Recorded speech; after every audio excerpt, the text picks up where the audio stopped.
Hello, and welcome to Mornings with Joel, commercial real estate podcast, where we focus on rising stars and established players in commercial real estate and talk to them about how they are building legacies in today's marketplace.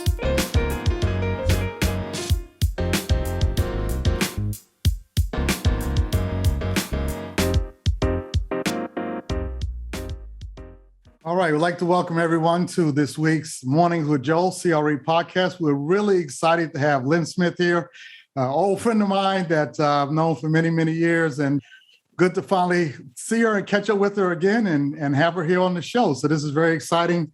She's doing some outstanding work here at the Atlanta airport. And Lynn, rumor has it you're head of real estate. Is that true? Yeah, oh, great. Yeah. I am in my 10th year at Hartsfield-Jackson Atlanta International Airport. Okay. Yeah. How you say the entire name. But there's been ups and downs. We're coming out of COVID really strong. It's very busy. If anybody has, come by and traveled last month or so. So I'm happy to be there. Yeah. Well, good stuff. So I know you don't just didn't wake up one day and have such a prestigious position. So if you don't mind, give us a little background, where you grew up. You don't have to obviously tell me all the childhood details, but just a little bit about your background and how you wound up being able to progress to where you're at today. How did that all come about? I'm originally from Chicago, born and raised in Chicago, and decided to move me and my family here to Atlanta. And my background is marketing, PR, promotions, and that's what I did in Chicago. And when I came here, a job called me here to come work here. And once I got here, I got involved with Project REAP, and REAP allowed me to learn quite a bit about commercial real estate. And once taking that course in 2003, I continued on. I got involved with CCIM, ULI, Coronet Global, NAIA, Reese, another, just powerhouse entity for minorities to get involved with. And I just continued. And then from there, I created Global Diversity Summit and just been growing ever since. My first job or footprint in the commercial real estate industry was with Cushman & Wakefield. Mm-hmm. And I was there for 8 years. And now today I'm at the airport. Okay. All right. So quite a run. Mm-hmm. So pretty impressive. And you've seen, obviously, Atlanta's airport grow. When did you actually start at the airport here? What year was that? 2013. 2013. Okay. All right. So, wow. Yeah. So it's been almost 10 years. Yeah. August the 1st was my 10th year. Yep. Okay. Well, fantastic. Yep. Fantastic. So that's really exciting. So, one thing that we always try to talk about here is diversity in real estate. And, we try to certainly look to individuals that have been able to do some impressive things in real estate, especially for the next generation and others that are trying to grow. And one thing that you just mentioned that I thought was interesting is you mentioned all these clubs and organizations that you've been part of. Why so many? Why do you feel that was important? Or do you feel that it's added to where you are today? I believe it's extremely critical to be a part of these organizations, especially if you want to grow and grow strong and enhance your knowledge in this industry. It's not good enough just to know the basics. It's not good enough just to, work on the peripheral of this industry, because there's a lot of intricate details that you should be aware of, that you should be able to negotiate. And the transaction, if you want to get on that level within the commercial side, you really have to know your stuff. And as well, the networking aspect of it, I think, is important, because you're not going to just do deals with people like you. You're going to stretch out if that's what you want to do. Mm-hmm. And if you want to do deals outside of the state of Georgia, you have to know different laws, real estate laws, and other location. So going to conferences, meeting people, getting involved with, organizations as far as membership.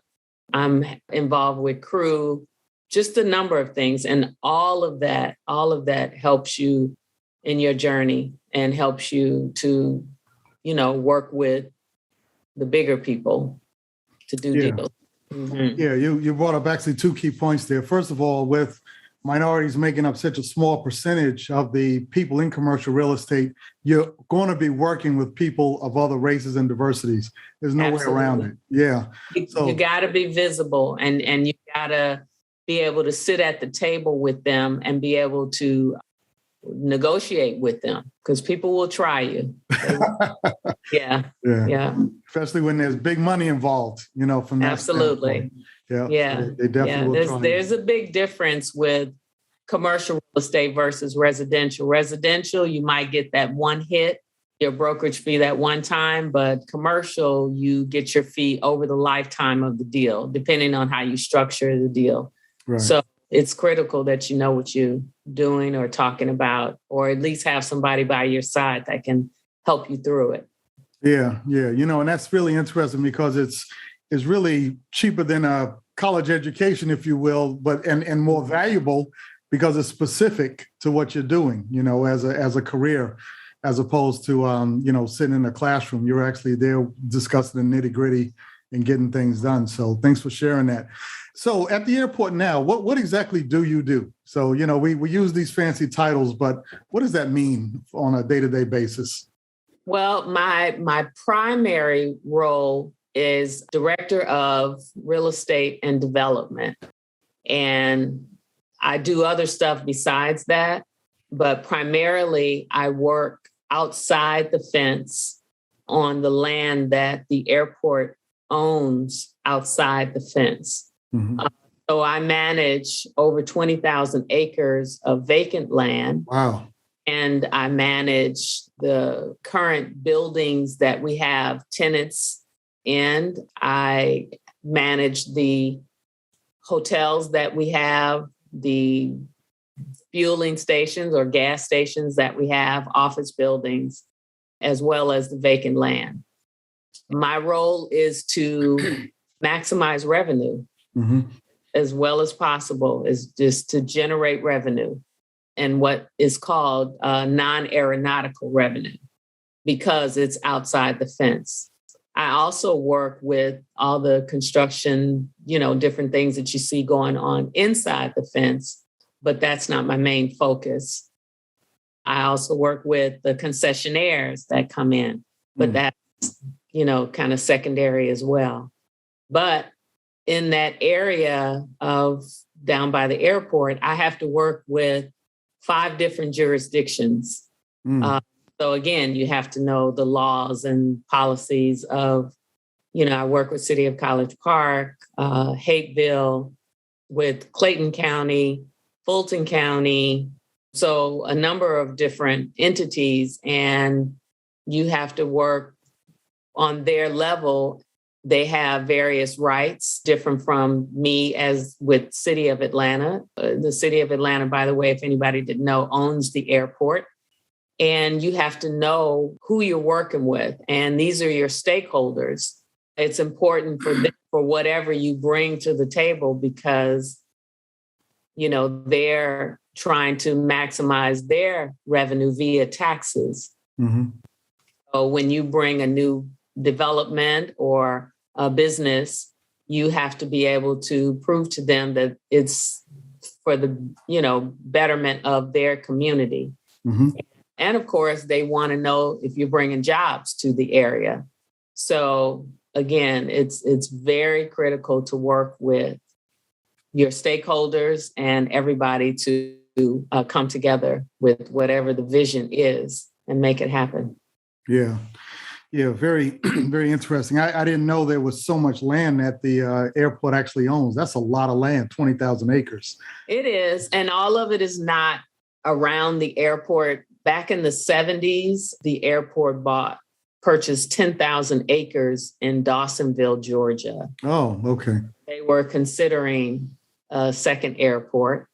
They also bought over 9,000 acres in Paulding County. Mm-hmm. So we still have to manage whatever activities that take place, any kind of, licensing agreement, any kind of timber sales, from the Boy Scouts to horse riding, revenue is coming in. Yeah. Wow. Yeah, that sounds like a lot. So, no wonder your heart's so hard to catch. Half the time I can't even catch up with you. So, but it's exciting. It's exciting because most people don't think of an airport managing things like that. But, there are conferences just for timber sales, and how to negotiate them. And even if you're around the airport, if we're transacting with the development to come in and it's full of trees, we're not going to just give it to them, because they're going to go and they're going to take the trees and they're going to sell them and put the money in their pocket. So you have to know how to structure the whole deal. And yes, Elise, Dawsonville is growing. If you drive up there, it's number one premium outlet mall, but there is so much development going straight up 400, and you run right into our property that's up there. And it's still bears in the forest, Dawson Forest. So wow. It's a lot of interesting things. Yeah. No, that's very interesting, So let's talk about that a little bit deeper, because, the Atlanta Business Chronicle back, July 16th issue talked about how the South Side was starting to develop. There's new offices and other things that are coming in down there, a lot of growth around the Porsche headquarters. What exactly is going on down there at the airport that might be of interest to individuals that are looking to do development and other things?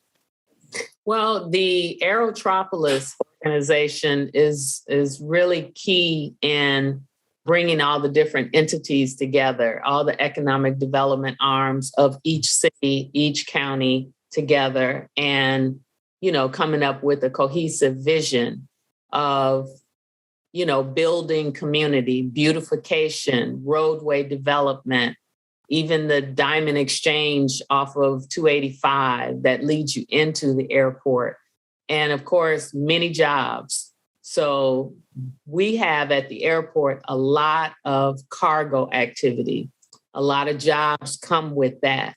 And people have to be knowledgeable how to do that job. We have logistics that are going on, of course, with Amazon and other e-commerce companies.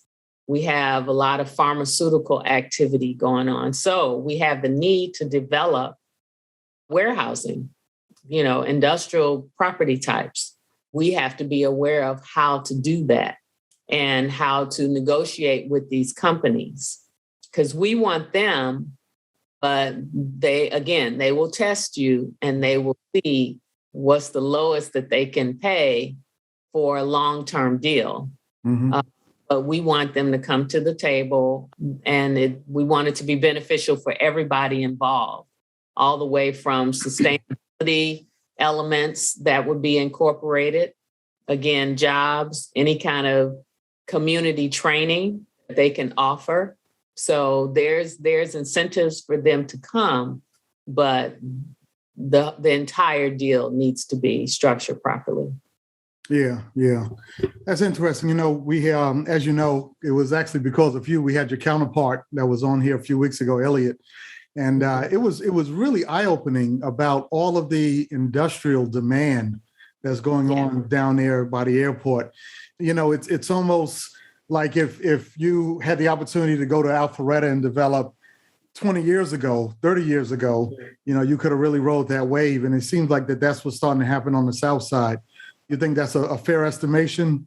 That people absolutely. E-commerce is just blossoming so much. He probably told you, started off with one Amazon flight. Now there's several. It's critical that you keep up with them, because you want them to drive all that business activity through the airport. We charge them for landing fees. We charge them for, occupying a gravel lot just to put their trucks on there, so again, revenue from everywhere we can.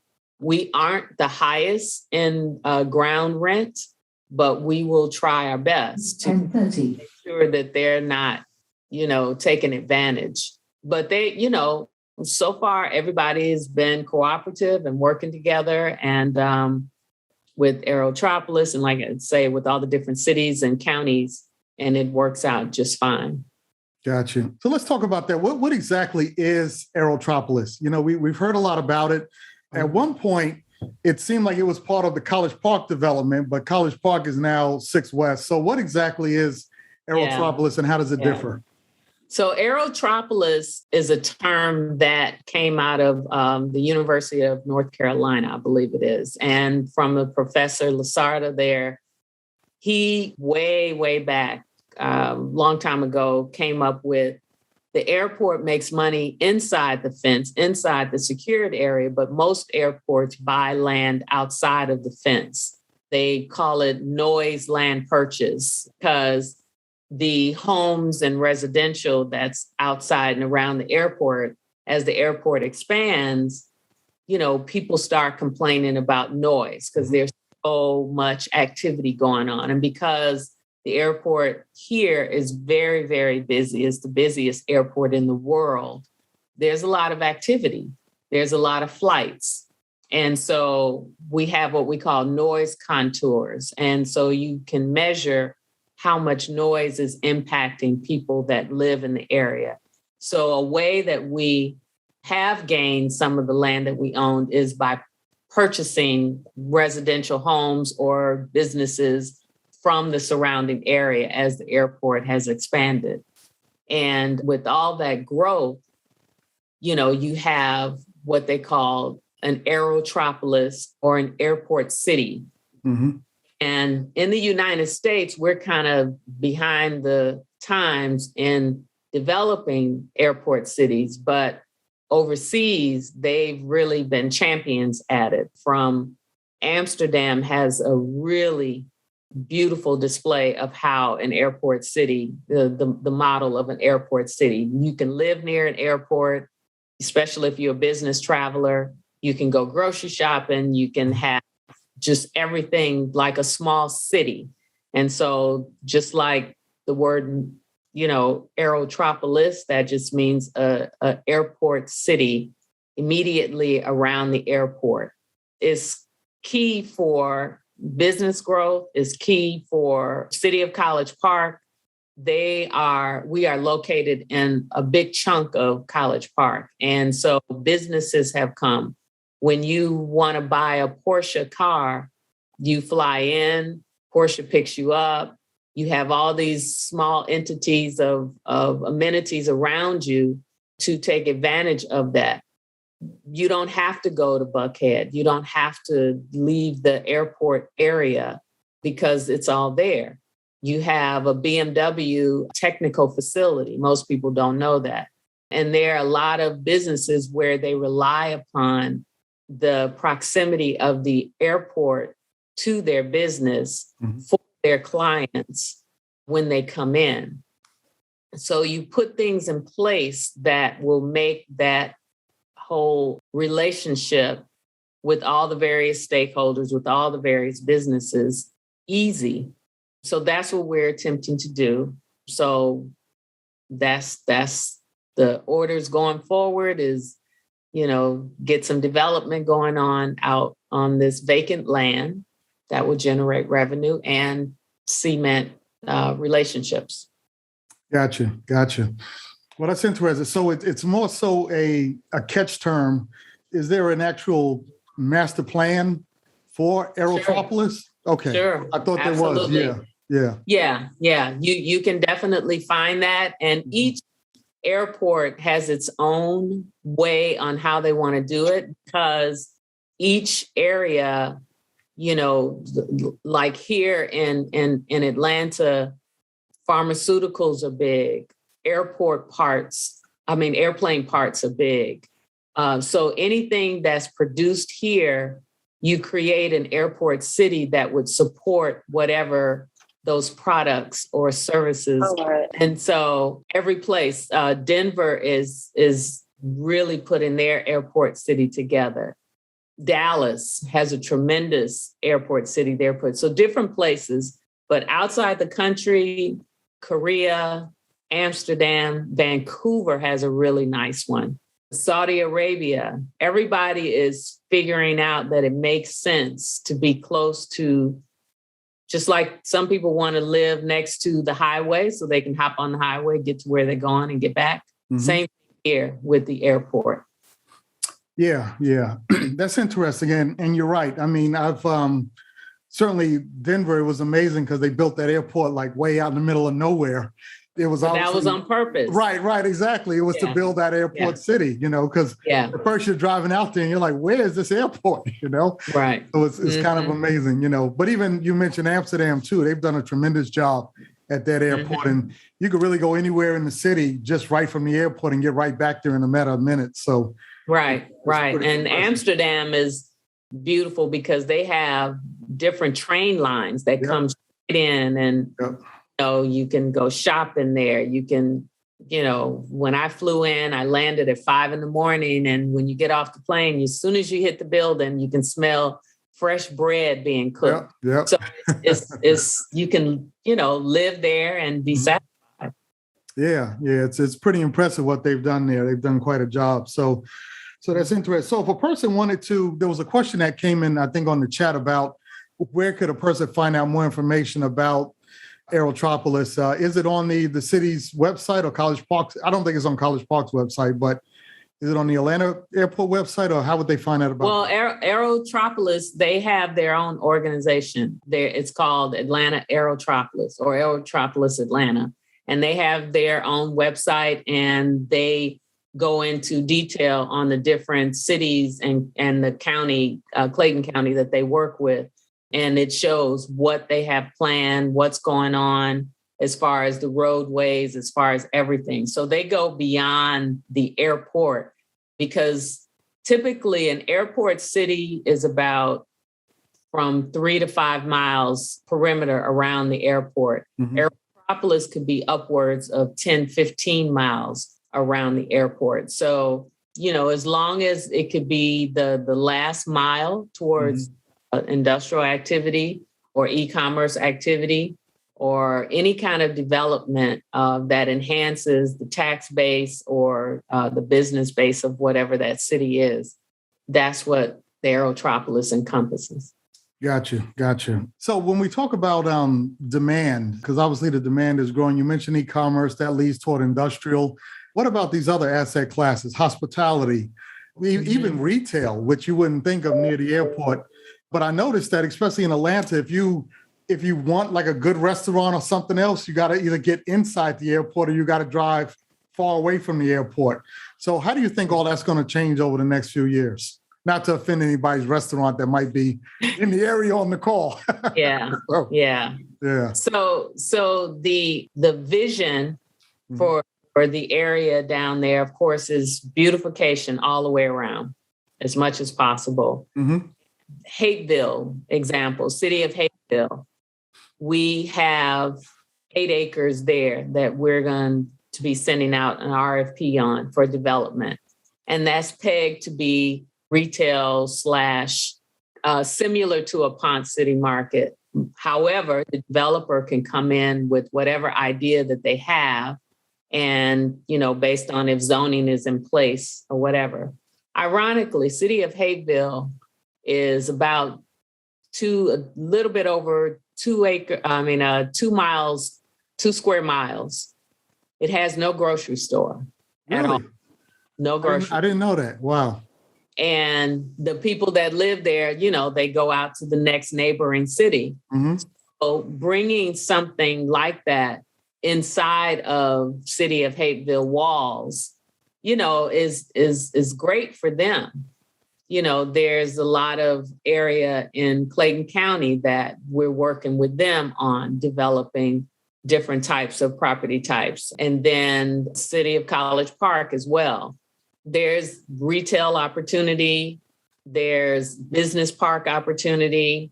they have adjusted their zoning to accommodate different types of development. And I don't know when the last time people been to College Park, but they're doing a lot of residential development of people that do want to be in close proximity. And some people may not know, but the bus stop on Godby Road and Old National Highway is the busiest bus stop that MARTA has. Really? Wow. So little things like that, when you do commercial real estate, you have to know little details like that. Because the decisions are being made based on typically a business decision or on the labor force, the knowledge of labor force, proximity, can you get to work, and the ease in getting to work.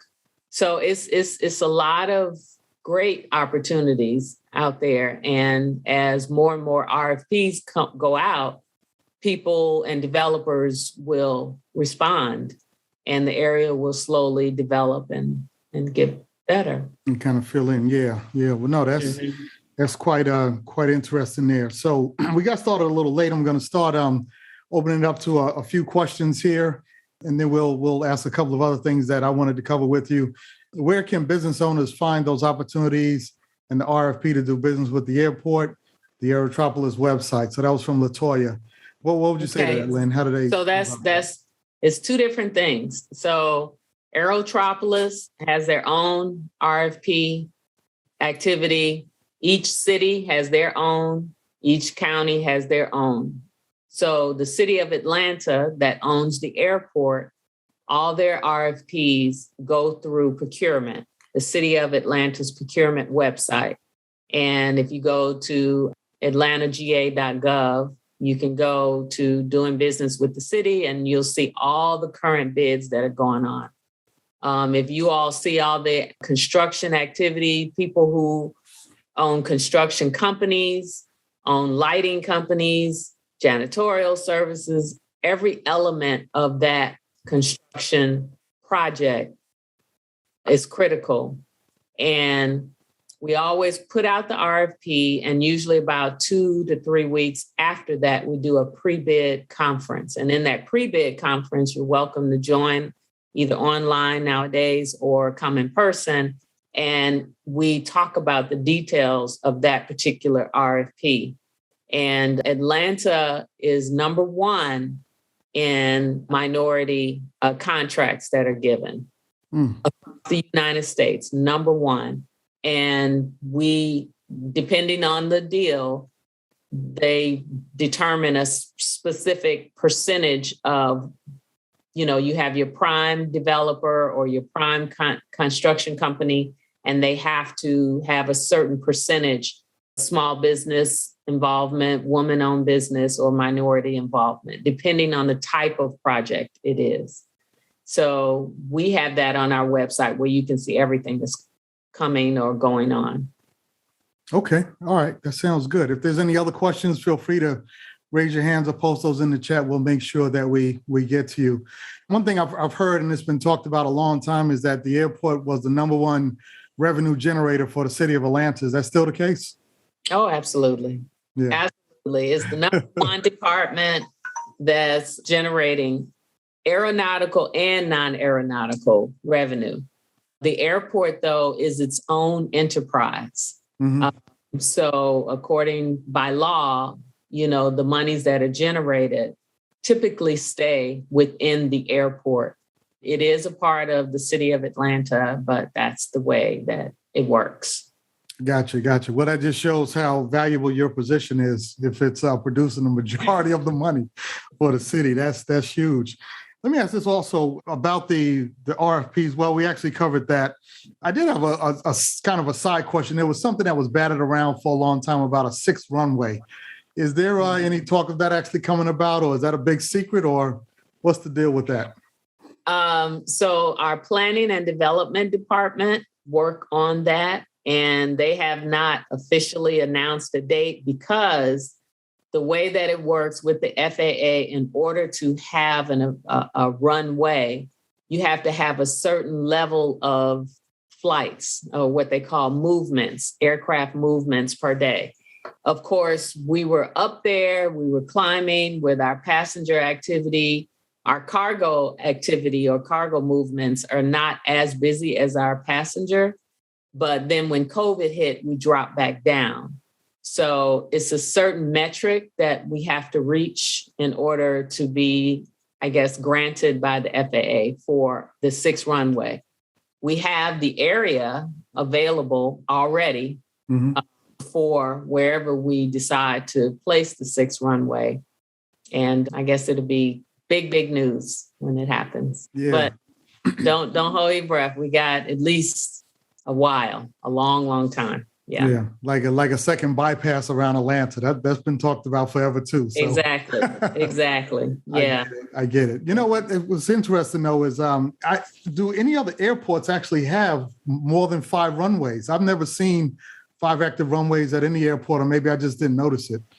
Yeah, no. And the way that our runways are positioned parallel, right, it makes it much more efficient. The airport has won the efficiency award, I think now for the last 14, 15 years, because we can do takeoffs, every, I think it's minute and a half right now, based on the volume that we have. So it's very active and not when you have some runways that cross each other, that slows down the process. So yeah.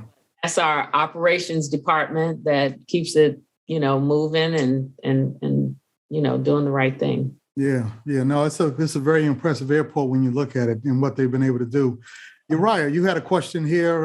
Hey, everyone. Good morning. Good morning.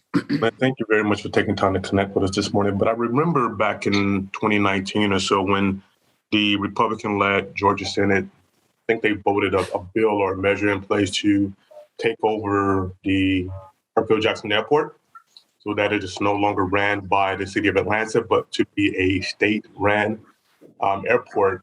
And I believe that bill actually, or that measure did gain some traction. I just wanted to get your thoughts on, do you think that a future takeover is still in the cards somewhere down the road in the near future? Is that still a concern for you? It's not a concern. The state has tried to do it several times. Right. And each time they haven't been successful. Of course, it depends on who's sitting in that chair. Like you started off by saying the Republic. Correct. And we'll see how things go moving forward.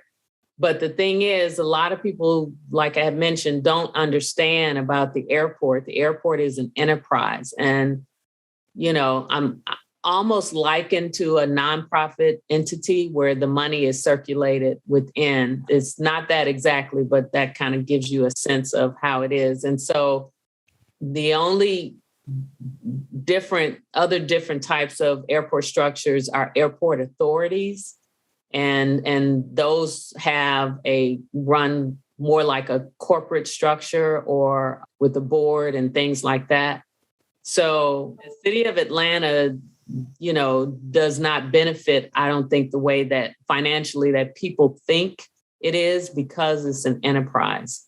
The state will more than likely, if it stays with the leadership that they have in place, they will probably try again and again.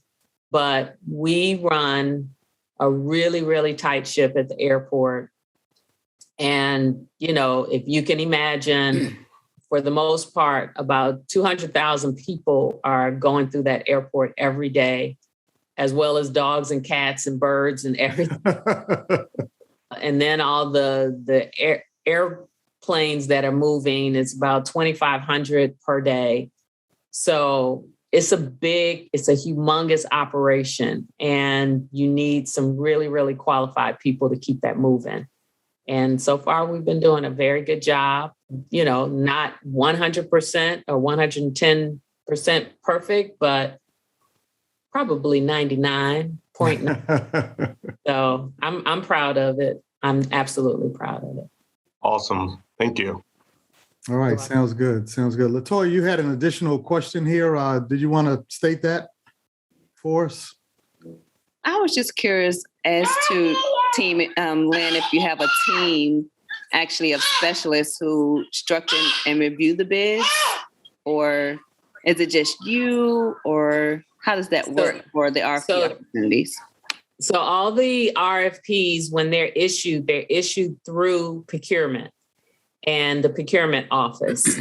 We have the pre-bid conference, like I mentioned, and each project that comes that is presented, we have to put together what we call evaluators. So a team of evaluators that are familiar with that particular RFP. So if it's a development RFP, then you put people in place that understand whatever infrastructure that has to be done, the zoning, they might be familiar with whatever city it's going in, the laws that for that city. If it's a concession program, you bring people in that are familiar with food and, the makeup of, what's inside our concessions area.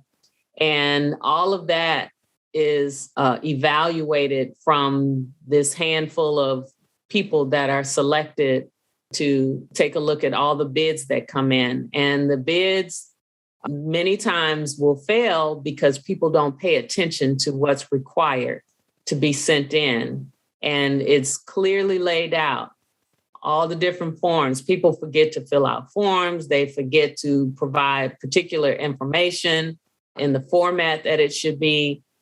A lot of times they just aren't successful with it. But yes, so we have evaluators in place. Now, separately on my team, I do have a specialist, real estate specialist, real estate manager. It is a very lean team, but we make it happen the best way that we can. Okay, LaToya, is that good? All right, hopefully, yeah, she says, thank you. Yes. Managed federal government RFPs and contracts for 15 years. So right. It was similar. Okay. LaToya, I know that they are looking for people in procurement. You should definitely reach out. They are. Okay. All right. That's a good tip. Well, hey, Lynn, we're down to 6 minutes, and I always try to let our guests talk about what they want to talk about. So what's on your mind? What would you like to share with us? And what words of encouragement do you have for other minorities trying to spread their wings in CRE? Well, I truly believe, as I mentioned earlier, unless you're comfortable staying in one space for the duration of your career, there's so much opportunity. Because when I first started in commercial real estate, I didn't have any idea that, you can do development out at an airport. But that is a specific area of commercial real estate. Hospitals, a specific area, hotels, and whichever one you choose, just become well-versed in that particular area. And it will definitely push you further. There's so many facets to it. As a matter of fact, I know nothing about residential except the house that I live in. and actually, I have been guided by Quinn Green, who is on here, residential, but I don't know. I don't know the latest information and all that. So you should just be, a beast in your knowledge of whatever area you're going into, because then they can't tell you anything. They can't pull the wool over your eyes. They are pretty, you'll be just as strong and formidable across the table. Gotcha. Appreciate you sharing that and letting everyone know that valuable information. Knowledge is power, if you look at it that way. So that's a very good point. Any recommendations for developers looking to do more in the Atlanta area? Should the focus still be on industrial or some other asset classes at this point in time, where you feel that there's Atlanta is bursting at the seams? Unless you're already aware of that area, of the development area, I would just kind of shadow or partner with other developers, even if you start with light commercial, and grow from there, because it's going to continue to grow, and it's growing in every city, in Atlanta especially. So even if you do want to stay in the residential area, just dip your feet in multifamily. It's really fascinating. And then when you start incorporating, incentives that, various cities are giving for, senior housing or college housing, it just continues to branch off into different things. So, yeah. Yeah, just take advantage of it. One thing great about the airport is we kind of wrap up, people are always driven to an amenity. That's why water is always where people want to live around. They want to see some water or some other type of amenity. And an airport has never been really viewed that way, but it is. To be able to look out the window and see planes coming in and out and all the activity. We get so many people that come for observation and watching the airplanes and, parents bringing their children and then trying to identify the different types of airplane. There's the largest airplane comes in from Korea, but it looks like it's floating on air. I mean, it's much quieter, ironically, even though it's bigger. It's just amazing to watch how you lift that big thing up in the air. So, yeah, it's incredible. And I'm a victim of that as well. I've made many trips to the airport to just stand there and watch the planes because of my boys begging me, let's go to the airport. Yeah, so it happens. That is very, very true. So, so this is great. It's been very informative. And Lynn, we always say we don't catch up as often as we should. So, COVID has kind of slowed us down a little bit since our last Jamaican meal that we had together. But but we gotta keep in touch with each other and keep it going. But I appreciate you coming on and sharing this information. I mean, this was great, and helping everyone else out to appreciate the value of looking to invest around the airport as opposed to just kind of chasing the trends that everybody else is chasing. So I certainly appreciate you spending your time doing that. And any final words before we sign off today? Thank you, everyone. I'm happy to talk about stuff going on at the airport because it's exciting, it's different. And I hope to see one of you all walking through the airport and, give me a wave and we'll talk again a year from now and everybody will be involved with something else. So it's cool. Yeah, there you go. Well, thank you so much, Lynn. We certainly appreciate it. Thank you all the guests for being here as always. We certainly appreciate the support. And as was mentioned, this is Mornings with Joel, the CRE podcast. And we certainly love your attention and your attendance at today's podcast. And Lynn, we thank you so much. We look forward to having you back again as a special guest. Thank you so much. All righty. Thank you, everyone. Okay. Wonderful day. All right. Take care, everyone.